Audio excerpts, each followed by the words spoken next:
தமிழ் உறவுகளுக்கு வணக்கம். திமுக கூட்டணியிலிருந்து காங்கிரஸ் கட்சி நீக்கம் என்ற தலைப்பில் இந்த காணொளியை காண்கிறோம்.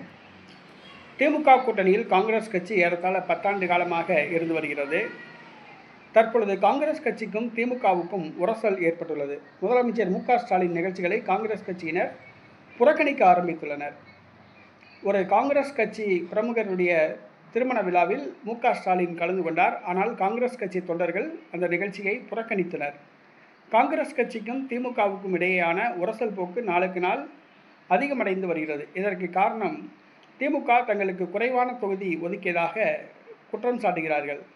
இந்த சூழ்நிலையில் வருகிற சட்டசபை தேர்தலில் அதிகமான தொகுதிகளை கேட்போம், ஆட்சியில் பங்கு கேட்போம் என்று காங்கிரஸ் கட்சியினர் கூறி வருகின்றனர்.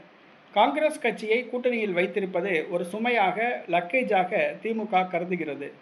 காங்கிரஸ் கட்சிக்கு தற்பொழுது தமிழகத்தில் கிளைகள் இல்லை, இளைஞர்கள் கிடையாது. ஆகவே காங்கிரஸ் கட்சி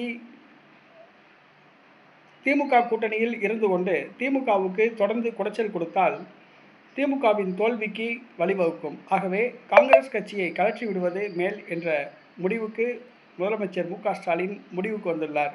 ஆகவே காங்கிரஸ் கட்சி தொடர்ந்து அதிக தொகுதிகள் கேட்டு நச்சரித்தால், தொந்தரவு கொடுத்தால், குடைச்சல் கொடுத்தால், அழுத்தம் கொடுத்தால் காங்கிரஸ் கட்சியை திமுக கூட்டணியிலிருந்து நீக்கிவிட்டு மற்ற கட்சிகளோடு இணைந்து தேர்தலை சந்திக்க திமுக முடிவு செய்துள்ளது. இது காங்கிரஸ் கட்சிக்கு ஒரு பிரிவினருக்கு அதிர்ச்சியை கொடுத்துள்ளது.